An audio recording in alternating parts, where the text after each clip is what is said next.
Welcome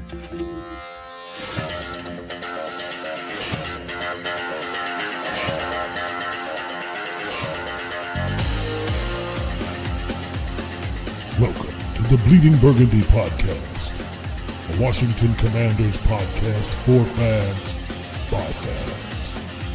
With your host, Jesse Martin. What are you talking about? You're out of your mind. John Taman. We finally got professional football back. This is going to be fun. Scott Hartley. Yeah, thanks for having me on. Max Taylor. As long as you got Jaden Daniels, you got a chance to win. Spanning the eras of Washington football. Honoring the past. Commanding the future. And now, the world's worst podcast host, John Taylor.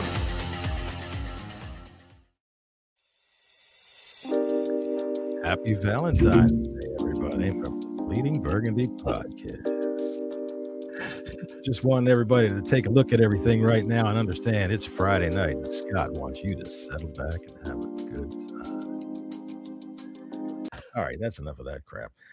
Get this thing off of my screen. What are we doing here? I'm trying to drive everybody away right before we even start. Hey, everybody, welcome to the Bleeding Burgundy Podcast. You're probably wondering why there's a Bleeding Burgundy Podcast this week, since there hasn't been any Burgundy that's been bleeding anywhere. But, damn, that was a workout right there. Happy Valentine's Day, Karen Hartley. Nice to see you, dear. Oh, let's see. What do we got here for Scotty? Oh, we know Karen's taking a peek. Let's see if we can help Scotty out for the weekend here. Oh,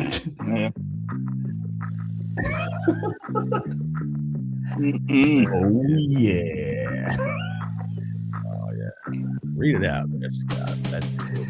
Let's do it. All my heart. Oh, he sounds like a freaking soccer coach. All right, boys, let's do it.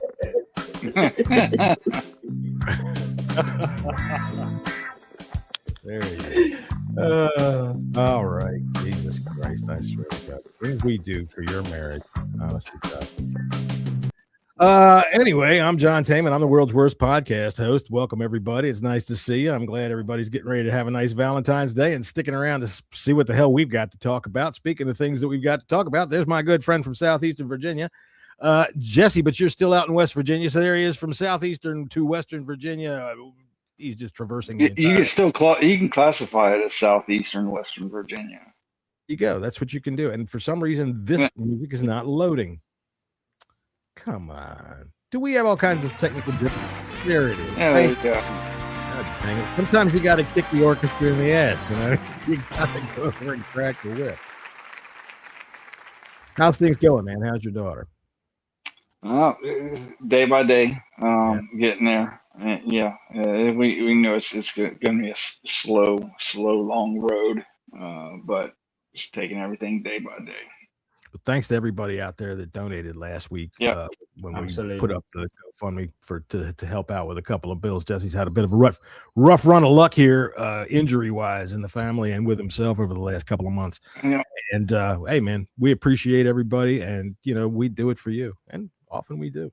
Absolutely. Yeah, no, it's definitely much appreciated. I mean, it's going to be, I'm sweating a little bit, but it is what it is, and everything, every little bit helps. It really does, and it is much appreciative. And all right.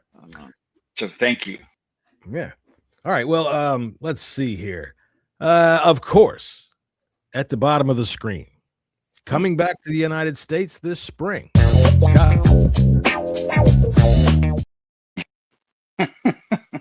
About that. It's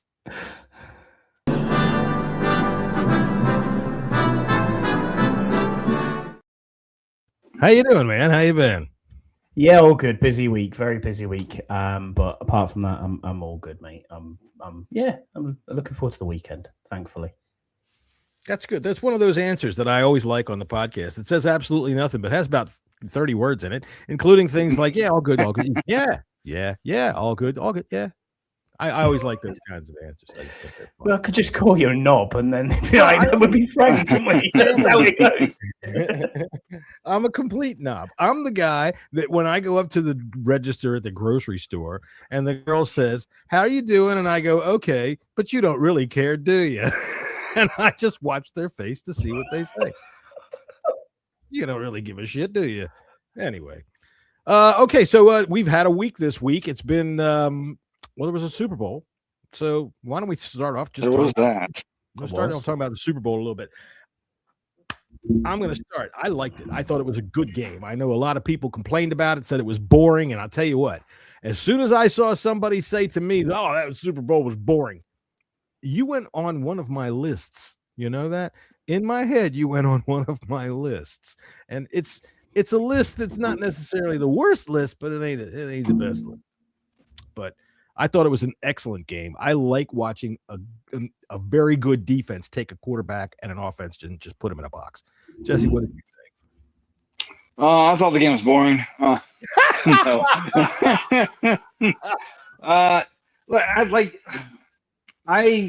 From the beginning, this was the matchup I don't think really many people wanted to see. That happens. So what? I don't think neither of those, maybe the Seahawks. I thought Seahawks probably deserved it to be there a little bit more than the Patriots did. But I mean, the Seahawks did what they were supposed to do. They got in Drake May's ahead and just totally dominated the game on the defensive side of the ball. I have issues with Kenneth Walker getting the MVP. I thought it should have been someone on the defense. I thought Witherspoon was amazing.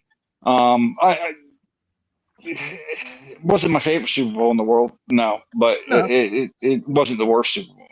You know, when the Commanders are in one, then it'll be my next favorite Super Bowl. Right now, my favorite Super Bowl would be 1991's Super Bowl 26. Mm-hmm. That one was a damn good one. Super Bowl 17, that one was fun. Super Bowl 22, that one was great. And anyway, Scott, eventually you'll get to see a Super Bowl, but compared to the ones that you have seen, when I say you'll get to see one with our team in it, how'd you like that game? It was okay. Yeah, it wasn't too bad. Defensive masterclass from both sides, which was great to see.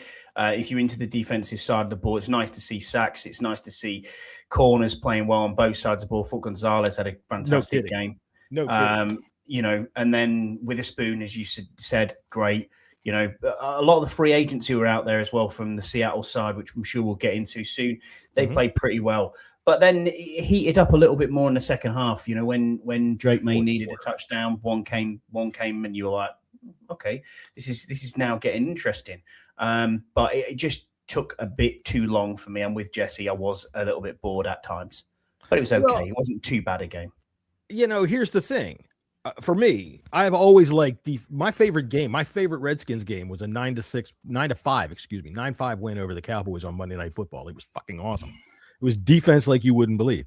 I love defensive football. I love to watch an offense just get smothered. And regardless of whether or not Drake May had an injury, I don't think it much mattered because it wasn't Drake May who was initially getting his ass kicked. It was that left tackle Campbell. Oh, he was terrible. Getting his butt whipped all doggone night. It wasn't just Campbell that was getting his butt whipped. The whole fucking offensive line was getting their ass whipped from Moses to Campbell. They were awful. Moses to Campbell. Lordy B. Anyway, it was nice to watch the Patriots lose a Super Bowl. That was fun. That is always fun. And, you know, for you people that are in Boston, fuck off. We don't give a shit. You assholes were on top for a long time. So now you come crawling back after a couple of years of rebuilding and you get back there and you get your ass kicked. We're all kind of happy about that. I do feel pretty good for Sam Darnold. Yeah, you've given them a lot of shit over the years, especially on this show. The FBI. And you know, good for him. Yeah, it would be his probably one and only Super Bowl, but he got one. He's really turned his career around. It goes to show that the teams that you get drafted with, you know, it's a death. It could be a death sentence to players. You're saying the Jets are a problem for players? Get out. I'm saying teams like the Jets, teams like the Browns, teams, like the Raiders. Right. Those types of teams. Until recently. Right. Until a seismic shift happens at the top.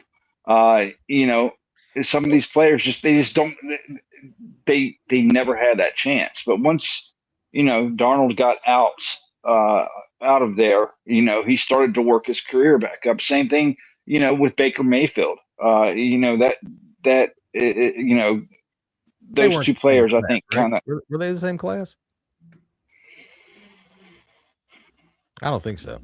I think they were a year apart.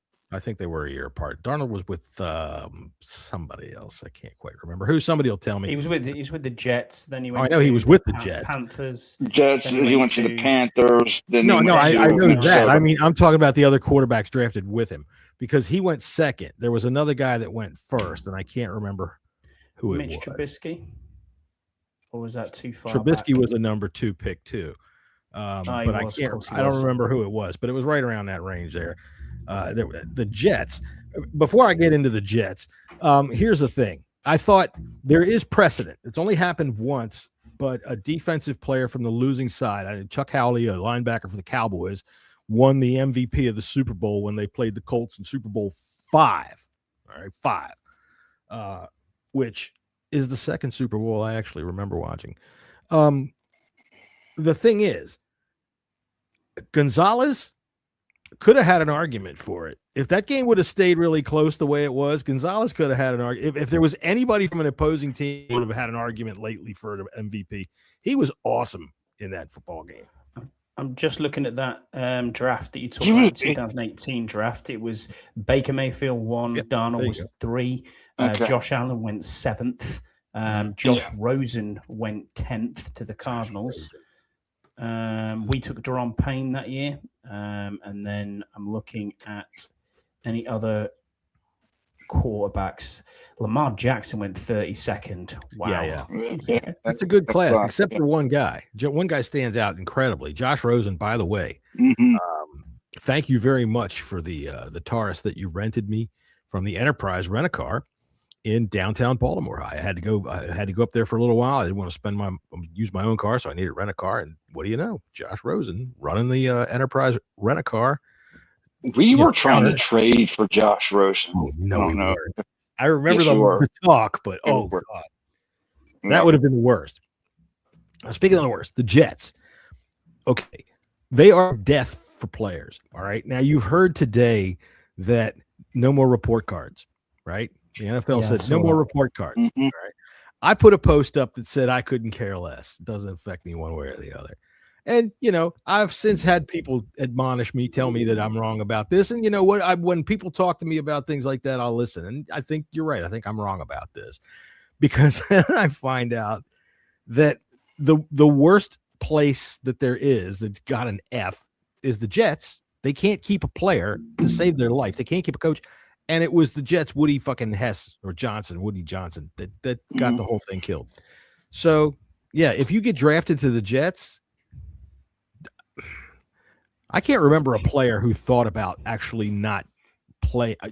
Like John Elway refused to come to the NFL unless he got, he was going to go play with the Yankees. But a guy that would stay in college, is going to stay in college. I guess you can't. Once you declare, you can't right. undeclare. They'll find a way to change that because people are going to get tired of getting picked by the Jets and having their career ruined every 3 years. If you're a quarterback, or they'll just do the same thing they did to Woody Johnson as they did to Dan Snyder. Somehow find a way to get him out. Get rid of him. Vigilantism, I'm not so sure I like that. Unless the guy's really a bad guy, which he's a billionaire, probably means it is. He is a bad guy. I'm sure he's in the Epstein list. Oh, I'm not even talking about billionaires right now. I'm at who's in the Epstein list. There's one billionaire in all of this that I'll have any respect for because I don't think you're a billionaire, you're on that list, guaranteed. Listen here, that's why I bought me a goddamn ship. I can stay way the hell outside the 3 mile limit Ain't nobody got me. Jerry's got his own island. I live on my own moving island. That's right. It's the swirling Hernandez Villa. Point me away from the Coast Guard, Captain Pablo, and everything is just fine. Now, just make sure that my helicopter gets under the radar so I can go watch the Cowboys. I guarantee you, Jerry Jones has a double that sits up in that damn booth of his. Just sits there, does that while he's out on his ship somewhere. All right, so Super Bowl. Anything left to talk about in the Super? Oh, we watched. Thankfully, to everybody that's out there, we watched the halftime show. I'm here to report. Jesse, I didn't have any. Jesse and I, we were on. We sat here and we watched it together. Right. Yeah. I didn't have any gay episodes this week. Did you? No, there was a close call though. I was standing in line at the supermarket and my hand almost touched another guy's ass. So I'm not sure if it was from the Super Bowl halftime show, but I'm gonna, Were you dancing the salsa while you were in line? Because if you were, then anything goes. Jeez. No, I was not. All right, so here's the thing. We both watched it, and both of us sat there during the whole doggone thing going, where's all the gay stuff? Where's all the horrible stuff? What's going on? Where's all the terrible stuff? It's not my style of music. I did not rush out and put a single Bad Bunny song on any of my playlists, but the show was fine. I didn't have a problem. Yeah, I mean, I thought it kind of there was a story behind it, and I would. Not going to say it's the best Super Bowl halftime show in the world or even top 5, but I liked it better than different. Kendrick Lamar. Yeah, me too. It was different. It had a story, and certain people are melting over it, and it kind of makes me laugh. Well, that's what snowflakes do. They melt. All right. And seriously, I'll say 2 things about that. Without getting political. Number one, if you don't like the halftime show and you can come up with another one and get people to watch it and sell advertising for it, I'm all for that, man. That's fucking go America. ahead. That's America. That's capitalism. If you can find an audience and do it. That's fine. I had a guy last week telling me he was not going to watch the Satanist fucking show. Yeah. I don't know about you, but I watched a Christian wedding happen in the halftime show. Yeah. I mean, come on, people got married. It was nothing. Next year, though, Foo Fighters, come on, let's get something going on. Let's get something. Sure. Yeah, and I just want to say something. Like for all the people that come in and saying it was satanistic, and it's like, grow the fuck up, man. Just grow the fuck up. I'll tell you what. Here, let me do something real quick for all you people that think it might be Satanist.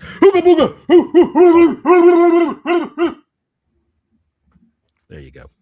That's for all you fucking people that are terrified of your own shadow. I see that Congress. Hi, how you doing, Skins? What's up, man? So anyway, we're getting ready to talk about some Washington Commanders free agent possibilities, and I think it's better that we get into that before I keep yelling "ooga booga" at all the people that were worrying about the Satanists at the halftime show. I was asleep, John. Oh, were you asleep? I'm sorry, Scott. Yes, it's a half an hour kip for me. It's great. It's easy just to go halftime shows on, put that off, have half an hour sleep, come back to it. It's all good. You know what? Very late, so I think I got to bed about 4:30 in the end. So yeah, there you go. The Super Bowl halftime for me is what I call my annual dip in. I put my toe in some top pop music and I watch it for 20 minutes and I go, okay. There's pop music for now. I didn't mind it. It had a good rhythm to it. I don't know which part was supposed to turn me away. All those women that were twerking around. That was part of. Oh my God! I'm feeling revulsion coming over me because women are dancing.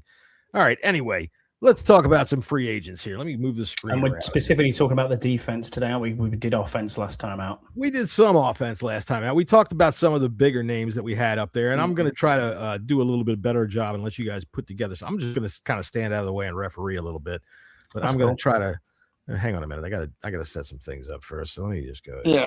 Free agents. Oh, a quick question for you two guys, actually, though. While we're on the subject of which position do you want to start with? Huh? Oh, which position? Would you like some doggy style action, or would you like consult the Kama Sutra? I mean, Scott's going straight for the Kama Sutra. Jesus, man, I'm staking potatoes. Let's go the D line for right now, because this is the easy one. There's only one player on my list that I'm focusing on. All right, I'm going edge first. So, okay, well, all right. Then let's go edge first. Well, that's defensive line. Huh? No, not in this defense. No. All right. Well, we're running interior line. Let's see.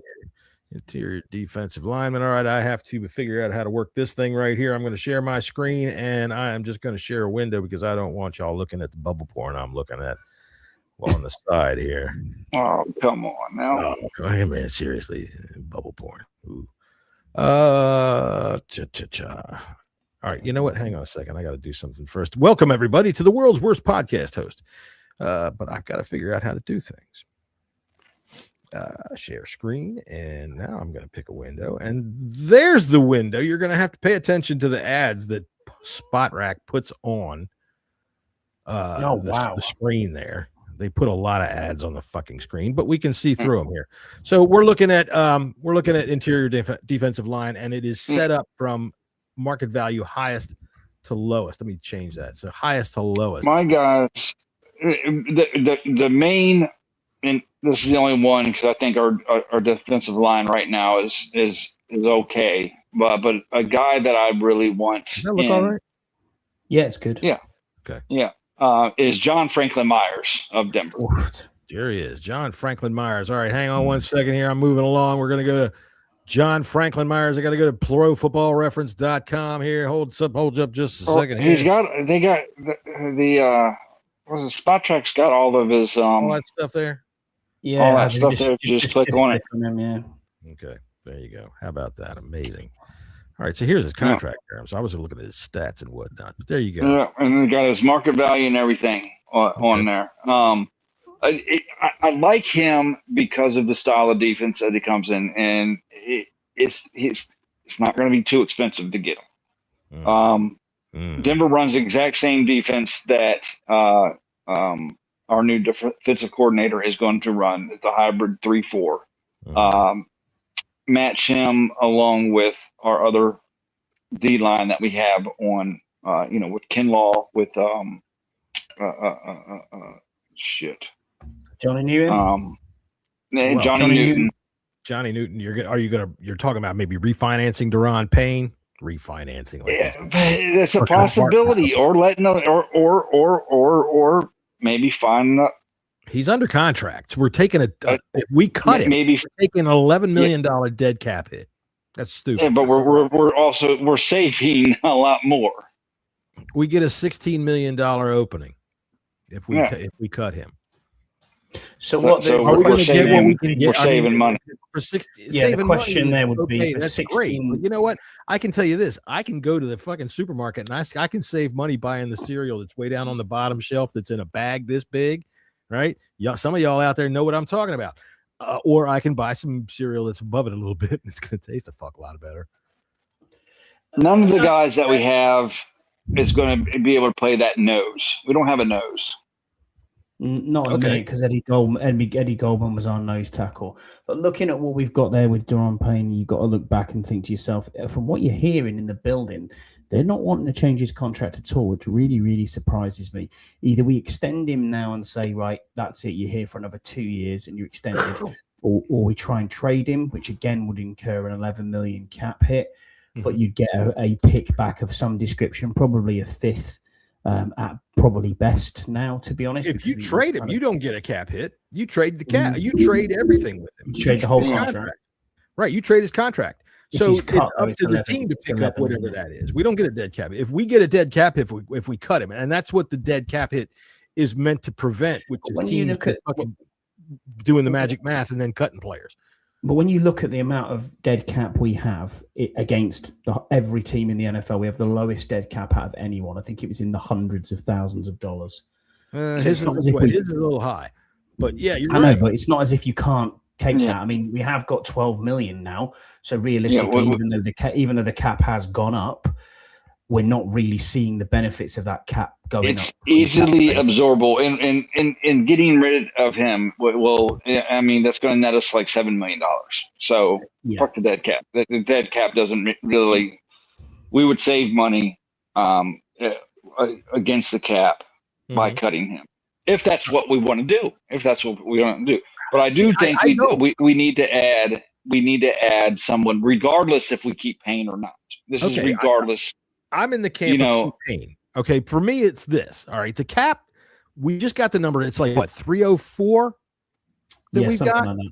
Okay, he's $28 million. All right, that's less than 10% of the cap. Okay, I always look at the cap this way. For one, it's a malleable number. It's a stroke of the pen can erase so much, but you look at your team in a way in which it's 53 players that are cap players, right? You don't count practice squad players, correct? You count your active roster. Mm-hmm. Yeah, it's active roster, yeah. All right, hold on, I got to sneeze. The thing is, you have your core. Oh, excuse me. You have your core. Thank you. I didn't mean to sneeze in the middle of but it's right in the middle of my point, you motherfucking nose of mine. You have your core. You pay your core players, right? Obviously, Jaden will be one of our core players. He's going to get paid. But you look at and your core of your football team, and I'm talking generally across the NFL, is going to be about 6 to 8 guys, maybe 9, 10 guys tops. All right, they're not all going to make tons of money, but all of that core is going to make 65% of your cap, and the rest spread out among the other, 45 players. Am I wrong? But is he a core of the future though? At less than 10% of the cap for this year, yeah, he is. What are you going to get for one player? For one player, 10%. That's a lot. $28 million. That's a lot for a player that is going to be changing positions. Who didn't have a great year last year. He didn't have a bad year. But I mean, you got to look at it in context of everything. The whole damn defense was bad.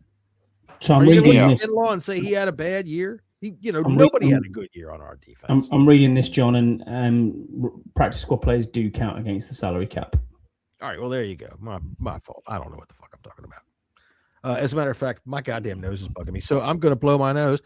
Y'all continue with your argument about whatever the hell I wasn't talking about. I think you're right with what you're saying. John Franklin Myers there, Jesse, is correct. Yeah. He's the best one on the market at the moment. Problem you have got with that is, would you be able to sign him, or do you end up in a bidding war? Do you know what I mean? And that's where you and that's something that you got to you have to weigh a little bit, but it's something that I would. There's a couple players on my list that if you get in a bidding war, I would bump up a little bit just to get them on there because we need players, and he's one of them. He is one of them. Now, again, it is going to be a lot like last year, where a lot of these teams are going to re-sign their players.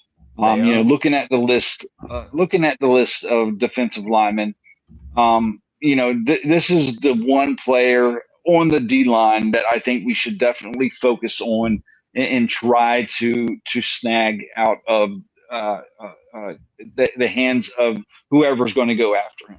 I like the fact that he's got a lot of interior pressure. I don't know if you guys can see my mouse on that or not, but 8 sacks and 7 sacks coming from the interior, that's what we were wanting out of Daron Payne or John Allen. Now, see, I still believe in Payne. I've seen what he can do. We've seen what he wants to. He can wreck shop, but it's like he's got to be motivated, and he just hasn't been. The past 2 years, he hasn't been. I look at. Well, I mean, that would be a character fault. I look at his coaching, but if it's up to him, you're right, to be motivated. It's up to you to be motivated. Last year he was hurt a little bit. I would rather see what he's still got rather than if we cut Daron Payne, take the $11 million cap hit, that leaves us a $16 million left to spend. Are we going to get? All right, so we're looking at Myers here. You get him for under 16 million, probably looking at a 10. Realistically, after a bit of a bidding war, they're looking at 7. But they're saying 8. That's just what they're saying on there. You got to remember, John, this is free agency. He's had a very good season with Denver. People will pay over the odds for him. I mean, his top comparable player is Dante Fowler. Does that mean he's going to be running into our linebackers and knocking them over? That's because they lump interior and edge with linebackers as well. Yeah, so for 4-3s. Yeah. So like he is the best on the market, though, Jesse. You are correct. Yeah. So like I said, I think this is one of the top D line that I kind of focused in on because I know he can bring, because he is not only a good player, but he can help implement the system that our D coordinator is going, because they run Advanced Joseph runs the same one in Denver. So let's look at edge rushers then, John, if you want real to pop quick, that back up. Since we're going to look at edge rushers, I'm going to throw a grenade in the hatch real quick. Max Crosby. What would you give? Would you trade for Max Crosby? And what would you think it would cost? How far into the future would you go for Max Crosby? I just don't know if we can because of the lack, because of all the assets we've already given up. 2027, 2028.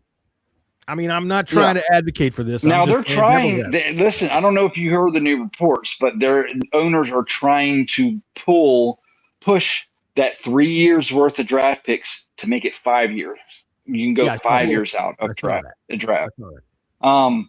Now, will it happen this year? I have no idea. But for the likes of Crosby, you're going to have to give up multiple first-round picks. Yeah, no doubt about it. No doubt about that. That's just facts, man. And I just don't see us being able to do that. If somehow we fucking pulled a rabbit out of our hat and we had to give up this year's and next year's, okay, I'll be okay with it. I wouldn't be very happy. I mean, I wouldn't be like ecstatic. Got his first fucking sack. Yeah. I mean, he better play well. Yeah. But I wouldn't hate it. Okay. I wouldn't hate it. But I just don't know how, with the little assets that we want, especially with the suitors that he's going to, the suitors that he's going to have, and he's going to have suitors. Philadelphia, if we could even compete, if we can even compete with that. And it's the contract price as well against the cap is massive. You know, it's over 30 million.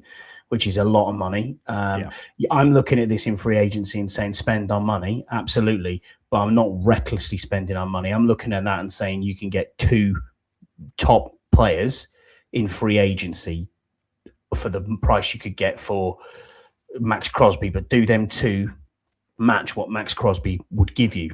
I don't know. If you can trade assets in the future, fantastic, go for it. But I wouldn't go for...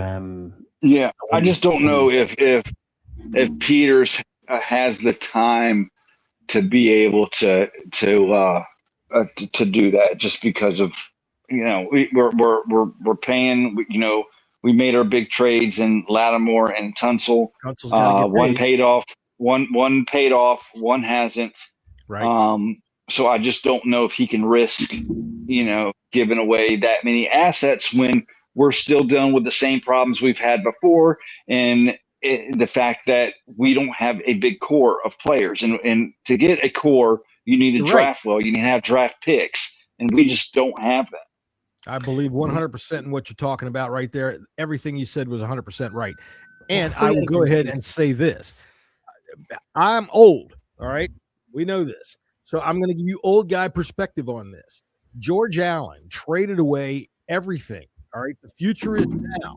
Okay, our first shot at glory was George Allen, and that was his credo. The future is now. If you looked at you youngins out there, if you went back and looked at Redskins history and look at what George Allen traded away, we were called the Ramskins for a few years there because everybody came from the LA Rams, which was George Allen was a coordinator with them under, I think, John Robinson, but he traded away everything. Our first round pick that we had from like 1971 on was Darrell Green, 1983. All right. We only had 3 first round picks through most of those years. One of them was Green. One of them was Art Monk in 81, or was he 81? Either way, for like 9-10 years, we didn't have picks. All right. The difference was back in those days, it was like a 16, 18 round draft. If you look at like Dexter Manley, we got Dexter Manley in like the 10th round. We got Monty Coleman in like the 12th or 16th round. So it was a different world, but that was one of the reasons why they put a cap on how many years down the road you can go, because it's very tempting to do it. And I don't think, even though as much as Max Crosby would be tempting, I don't think that I want to go that deep into spending picks. Agreed. Years down. Yeah, and I think Peters kind of did his that impression, last year when he went all in on aging veterans, on to try to win it all this year. I disagree with that whole. In a sense, in a sense, I think he did. But okay. Okay, that's what he did. He went all in on this year, and it didn't work out. I disagree that he went all in. I think that what he looked at was how much we needed to get and what was available, and said, I can't afford to tie up years worth of cap and everything on this crap ass crop. All right. I heard somebody, Edge. That's who it was. Yeah. Edge the shooter. Great photographs. Good guy. I like talking with him. I like chatting with him. But he said, look what the Patriots did. They went in all, they got free agents. And you're right. They did. They got free agents and they went ahead and made it work. They also got one of the biggest acquisitions of the offseason, which flies under the radar there, which is Mike Vrabel. I thought that made a hell of a difference for them. But I don't think that Adam Peters fucked up last offseason. I think that we got tripped up by tremendous injuries. Go ahead, Scotty. Oh. No, I don't believe he fucked up. I think he made a gamble, and the gamble didn't pay off because of injuries. How's Scott got my picture up there? Hold on, what the fuck is up with that? I think he's logged in under you anyway. Oh, that's right. He's logged in under me. So here, I can play with some fun here. Let's see what we can do here. Hey, here, let's see what Scotty looks like today. There he is. We'll make him that. I guess I can't. It won't change it. Anyway, if you're not watching on YouTube, you're missing all this fun. Which, by the way, while Scott is taking a moment, I'm going to go ahead and say to everybody over there on social media that's watching this podcast on Jesse's feed, come on over to YouTube. Drop on in. Give us a like. Give us a thumbs up. Give us all the stuff that we, I don't want to say the word deserve. I hate that word. But give us all the stuff that we would give to you. Right? And that goes a long way. It really does. Yeah. Yep. Drop us a thumbs up. Do all kinds of stuff like that. Jesse wants you to jerk him off, but that's okay too. All right. So, hello, Scotty. I heard that was a bit weird. Anyway, yeah, all good, mate. Sorry. All right. So tell me where you guys want to go next on the truck. We're talking about Edge, right? So let me go ahead and share. If I'm going to share, I got to start talking like this. So I'm going to find something here to share. I hate share. Is that sharing? Yeah, it's doing something. Not sharing. Edge / outside linebackers is, we also got to think about that too. And my guy is Odafe Owe. I don't know if I pronounced that right. Agree with you. That is exactly my advice. If we want to spend some money on Edge, that's the guy I would like to do that, and I think we can get him for around $18 to $20 million, somewhere around there. Well, that's right where they've got him here on Spot Track. By the way, Spot Track's not paying us a dime, but you should. You should. You know why? Because we're good guys. We're fucking good guys. I want to re-sign Dietrich Wise, obviously. I also want Von Miller back. And then I also want to throw out another name in Azeez Ojulari. He might be, because we can get him a lot cheaper, a lot cheaper, especially if we're thinking about going edge in the draft. That's someone. Azeez Ojulari. If we're targeting a defensive end or edge in the draft, I think maybe we save some money and go in that direction because we still have Armstrong. Let's not forget Dorrance Armstrong, man. He played pretty damn well for us last year. Look, Dorrance Armstrong is not a sexy name. All right, he's not a guy. It's not. But again, we do have to realize this is a different defense. This is a different defense. True. Armstrong is more of a 4-3 defensive end than a 3-4 outside linebacker. What do you think of Kwity Paye? No, too big. He's too. I'm sorry. No, he's not going to be too. He's not going to be too expensive. He's fine. I think Adafiowe is better than him, but he's too big. As in, he's more of a defensive lineman than he is. An edge rusher. I did look at Kwity Paye. I mean, just the numbers just doesn't for me. The numbers just doesn't do it for the price that he's going to get on the market. Let me change. Before I kind of knew what we were going to run, which is going to be a 3-4, I was kind of looking more towards signing 2 free agent edge rushers, and one of them I like a lot, who's on the upward trajectory, is Malcolm Kuntz, who's a little bit further down that page there for the Raiders, John. His stats this season not been great, but last season, season before, he was on the up. But you can still see he's on the up. Adafiowe is the one I really want to go with in this. Another probable sneaky one, if we're looking at this, maybe Joseph Asai, if you get priced out, would be a good signing as well for about $9 million. Thereabouts. And as I said before, it's what can you, if you're cutting players, we're forgetting. I finally found those Z's. There we go. Hold on a minute. We even looked at Lattimore. So if you take Lattimore out of it completely, that's $18 million you're going to get back straight away. So there is money available here. We're going to go probably to about, when you make cuts, Percy Butler, you maybe cut Nick Algretti, you're looking at about $100 million. Mm-hmm. Yeah, I don't see Butler going anywhere. He's a good special teams player. A special teams player that can be cut for $300,000, saving you $3 million, Jesse. That's the point. You're right, and probably can be re-signed. But I would also point out that our new defensive coordinator pointed out Tyler Owens by name. He did, Tyler Owens, Quan Martin, and Will Harris. So that's another reason. All right, so and he mentioned Reeves as well. So edge is high on everybody's list, but one thing I notice here are, for one, I've just got the age of the available edges out there. That's the ones that I kind of want to stay away from the older edges. A lot, But I would re-sign Von Miller, because we can get him on the cheap.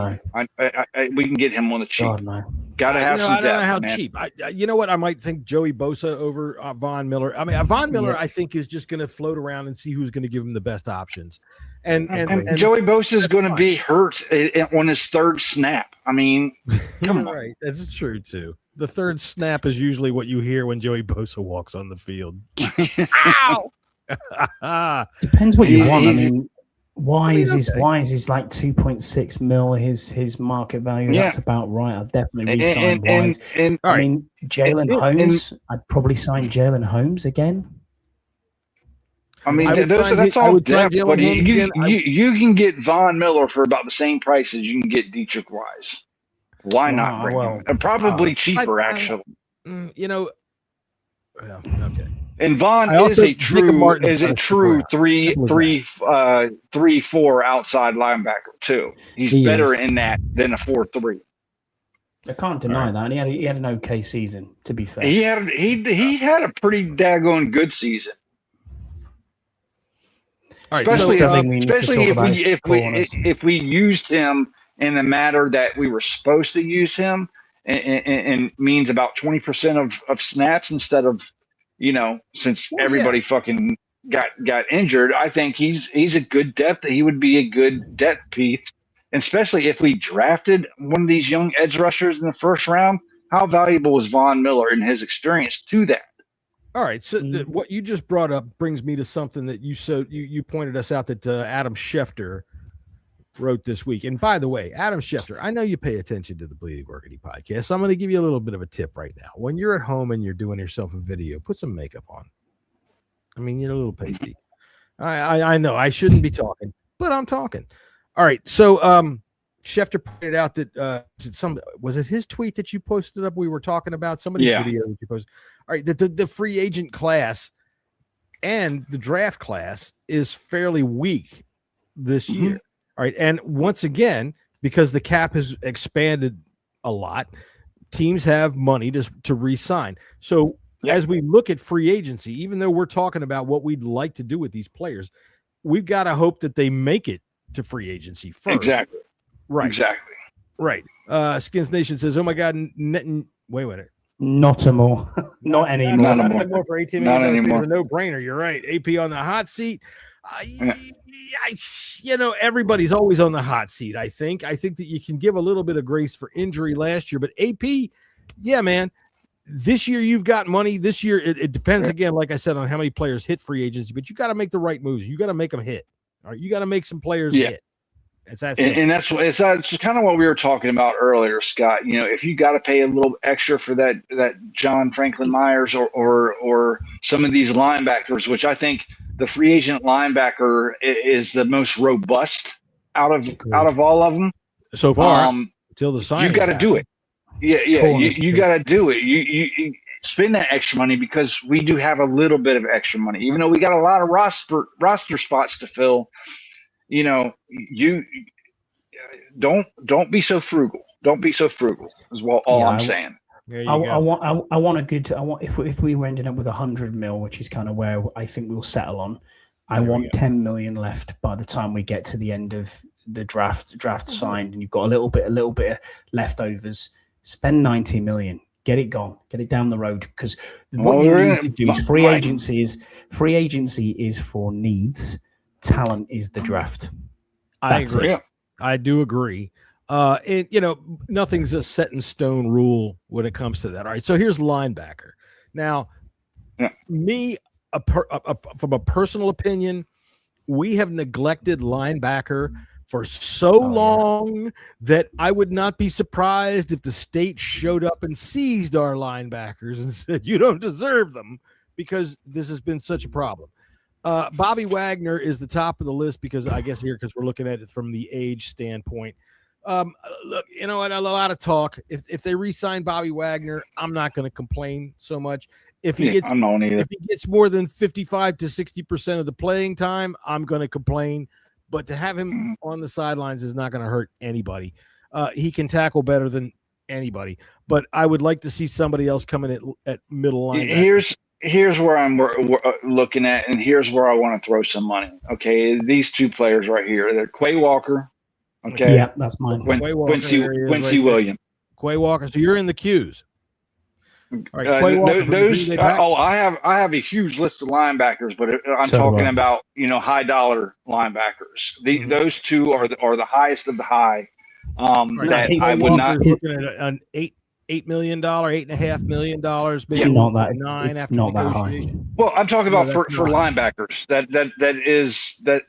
That's the market for good linebackers is the $8 to $10 million range. I'm fine with that. So Devin Lloyd is projected to get 20 million. Yeah, I'm not paying Devin Lloyd. I'm sorry, I'm not doing that. But he can stay home. But you can get a Quay Walker or a Quincy Williams. Look, Quincy Williams is great too. Alex Singleton. Listen, another name that it's not a household name, but is a really good linebacker out of Denver. Again, plays the same defense as our defensive coordinator. Alex Singleton, you can get him for $4.4 million. Then you also have the likes of Leo Chanel. Go ahead. Yeah, good player. Kenneth Murray from Dallas as well. I like him, and especially because DQ knows him. It's a bit cheaper than Quay Walker, but if you end up in a sweepstake and you can't afford Quay Walker, do you take someone like Kenneth Murray who's worth what, 4 million, 5 million? 5 million. Eric Wilson. Listen, he's from Minnesota. Minnesota. Others I'd be interested is Alex Anzalone, Matt Milano, Nakobe Dean, Devin White, players like that. They're a little bit older, but if we don't, okay, that's if we don't bring Bobby back, I would look at the Matt Milano or Anzalone. Okay, have that veteran present in the locker room. Ideally, this is where my draft strategy comes in. So if you can get a Sonny Styles and trade back a little bit in, say, to 12, 13, thereabouts, because somebody, say, wants Love, the running back. And I'm looking at KC. That's what I'm saying. That's exactly. Yeah, or even New Orleans says, "Hey, I really need David Bailey," and we've already picked up edge, and we're happy with the edge room as we think it is. You then can draft Sonny Styles as a will linebacker. You've got Frankie Luvu going down as well, and then you have McGee. And then if you can sign a Quay Walker, or you can sign a Kenneth Murray or somebody like that, then you're absolutely set in the linebacker room, because you're always going to have a very good rotation then as well. Everyone seems to have already crowned Jordan McGee as the middle linebacker, and I don't think he's anywhere near ready to be the middle linebacker right now. Whether he's a middle linebacker in a 3-4 is not really. If he's an inside linebacker, I'm ready to put him in there in a 3-4 as an inside linebacker. The dude flashes in fast. Yeah. What you want there is somebody that can fill gaps quickly and make the tackle in the hole, and that's what I see him do. He's big and he's fast. And also remember, this isn't a traditional 3-4. This is a hybrid type of 3-4. Everything is. A 3. There's no base anymore. No, it's not. There's not. But if we're going that route as the trading back and get Sonny Styles, which I'd be all for. I am too. I don't think you're gonna spend the money on the Quay Walker or a Quincy Williams or somebody like that. I really do think you bring in like someone like an Alex Singleton or an Anzalone type player with the price tag a little bit down, so you could put your money in at cornerback or put your money at wide receiver or something like that. All right, we'll get to them in a second there. Now, but I'll tell you what, anything that we did on the linebacker side of the ball or at the linebacker position in the first day or two of free agency would make me so effing happy. It's not even funny. Your linebackers are your attackers. They're your killers, man. And that's the guys that we have neglected for so long. All right, speaking of attackers and killers, let's go to safety. So let me share my screen again. Let me figure out how to do those all the shit again. Sorry, everybody. Here we go. All right, safeties, which is go ahead. If you want to spend some money, which I don't think they're going to do at all. I really don't. Bryant, top of the list, Super Bowl champion. I don't think they're going to really spend money on the safety. I don't think that's a priority for them. Jaquan Brisker and Brian Cook is the names right there. Juan Brisker's looking at $10 million. I'd go a little bit further down and look at like someone. I like Nick Cross. Look, Kevin Byard was picking balls off left and right this year. I like Nick Cross. And Jalen Hawkins. Okay, out of New England, he played really, really well. Even a Reed Blankenship, they're in the $6 to $7 million a year range. Kyle Duggar out of Pittsburgh is decent. Andre Sisco's only 26. He's been with the Jets. I get that, but again, he's a decent player, and you get him cheap, $3.5 million. And I don't think safety's a massive positional need right now. It is a need. That's not where I'd be spending the money. I don't think they even look at safety, to be honest with you. But corner, yes. My top guy. I know. Top guy. All right, here we go. Who you got? Let's put him out here as market value. Top guy would be Nahshon Wright. So who are you looking at? No, I'm looking at Greg Newsome. I'm looking at Alontae Taylor. And you're looking at. I'm looking at Greg Newsome, not the Newsome that we knew from Dallas, but Scott, you should be familiar with this name out of Jacksonville. He's with Jacksonville. He had a poor season for Jacksonville, and they only just traded for him, so they swapped corners. If you remember rightly, he was with the Bengals for many years, Greg Newsome, and Jacksonville swapped corners. I can't remember who this guy's. He's 26 years old. He's I think he'd be a relatively. COVID. Wait a minute. He's got COVID. Or forget it was at Cleveland, not the Bengals. Yeah. Apologies, yeah. But look, Or you can go up to, you can tick up a little bit and get Jalen Watson out of Kansas City, at around $12 million a year. He's great. Everybody wants Reek Woolen, and that's fine, Too much. But, another name that would be cheap. That would be cheap. He didn't have the greatest year this year, but he has shown that he can play ball, is Asante Samuel Jr. Get him around $2.5 million. There's a couple on that list. There's a couple on that list, John, that I want you to look at. Alontae Taylor is my number one need. Here's one I'm just looking over 11. Real quick, I haven't had much input here, but Akuda comes from our defensive coordinator is definitely familiar with him as a QB, as a cornerback 4. Yeah, you want to bring him in as some depth piece. Kyer Elam too. We can look at Kyer Elam from the Dolphins. That's a good one. Oh wait, this guy Benjamin St. Just is a Canadian. No, there's a guy on there about halfway down that nobody's talking about from Jacksonville, and it wasn't about, because obviously I've watched them a lot. It wasn't about the one that we talked about, Greg Newsome. It's Brown there, Montaric Brown. He's very good. Very, very, very good, but he's more of a slot corner. So if he's a little bit, he's further up, John, towards the top of the market value. Yeah, keep going. See, I think that's where Asante Samuel Jr. And Britt Cunningham having him play slot. I think that would be If you click on market value at the top there, John, go up right to the top of the page. Click on market value there. Click on market value.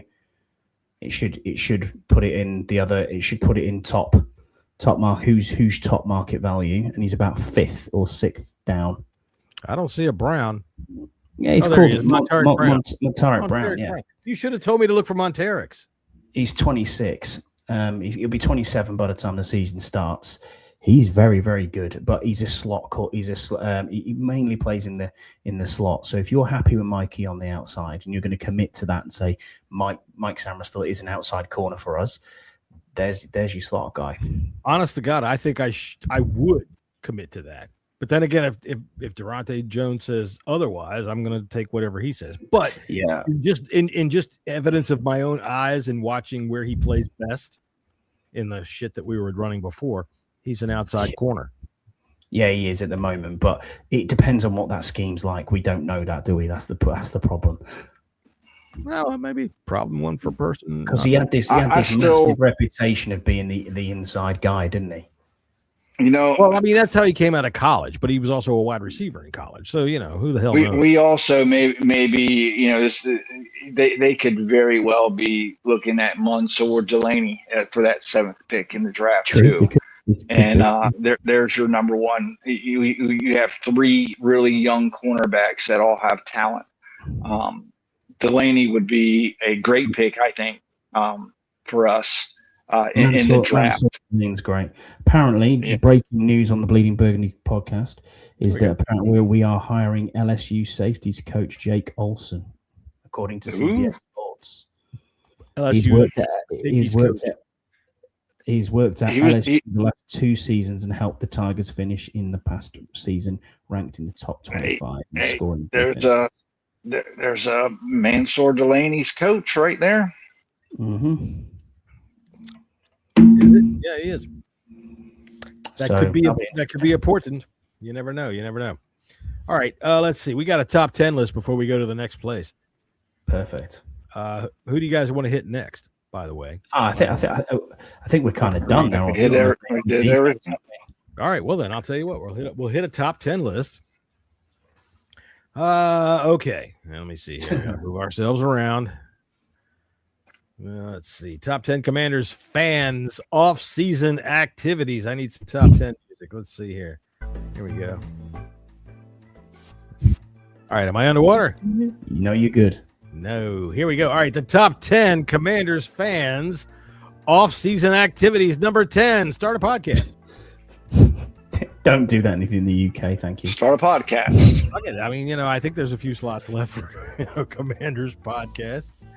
The number 9 thing Commanders fans off-season activities.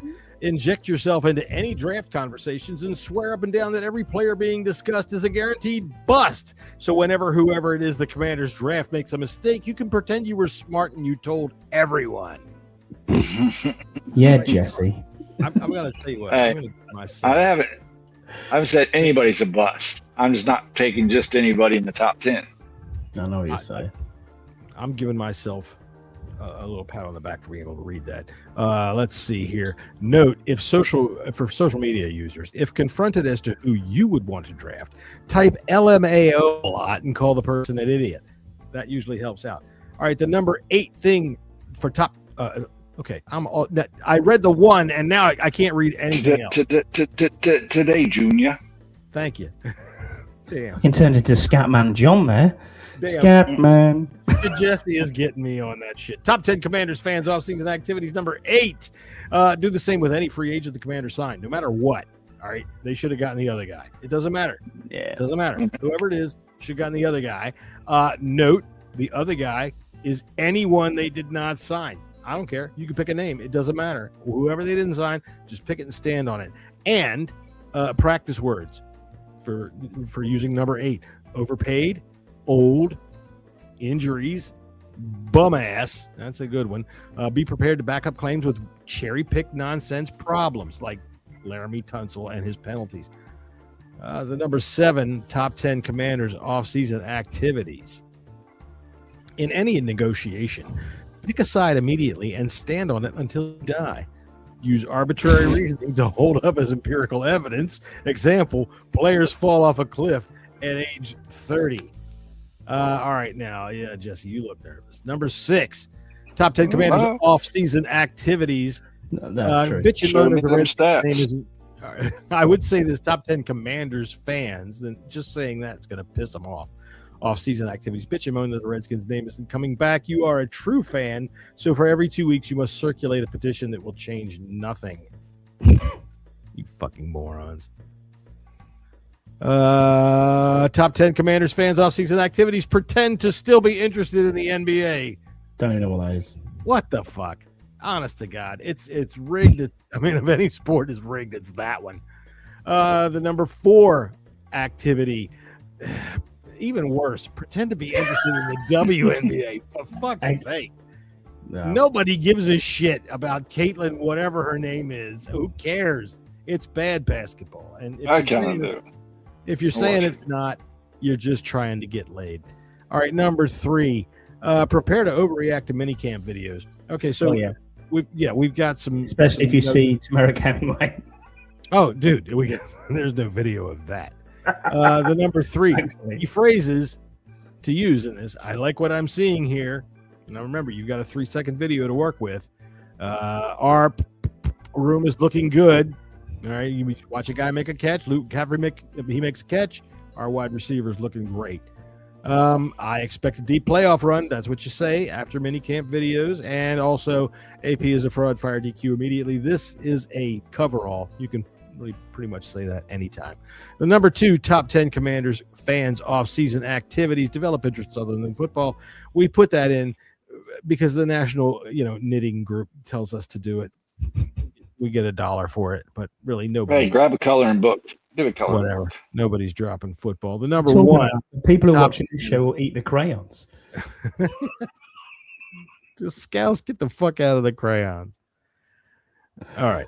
The top 10 I know I haven't picked on Scouts in 2026. There you go. Number 1 is, of course, find a random Bears fan and tell him Caleb Williams sucks. There you go, ladies and gentlemen. There's your top 10 for the week. And I think that we're done. So look here. Here's how it's going to go. We're going to take a couple of weeks off. This was episode 299 and a half. The next episode will be the 300th episode of the Breedy Burger. I'm done. The 300th BBP coming up. Dude, I read this whole top 10, so don't bother me about that shit. Let me get this thing off the screen. Let's see. There we go. And let's get us back up there. There we go. All right. So the next episode will be the 300th anniversary of the 300th anniversary of the Bleeding Burgundy podcast. We're going to have a good show for you. We're going to come up with some fun stuff. And then we're going to present it to you. We're going to maybe get some draft guys in here. I got a message out to our friend Ken. Maybe Ken will come on and talk to us about the draft. We'll talk some free agency as it comes available. So we'll see you guys sometime in March. And until then, this is John, and that's Jesse, and that's Sky. Hello. Oh, yeah, you guys are fucking great, aren't you? You guys are right on time, aren't you? All right, let me put the music on because this is the world's worst podcast host, and I host probably the world's worst podcast. See y'all in March. Everybody, enjoy your stuff. Talk to you later. Don't forget to like and subscribe.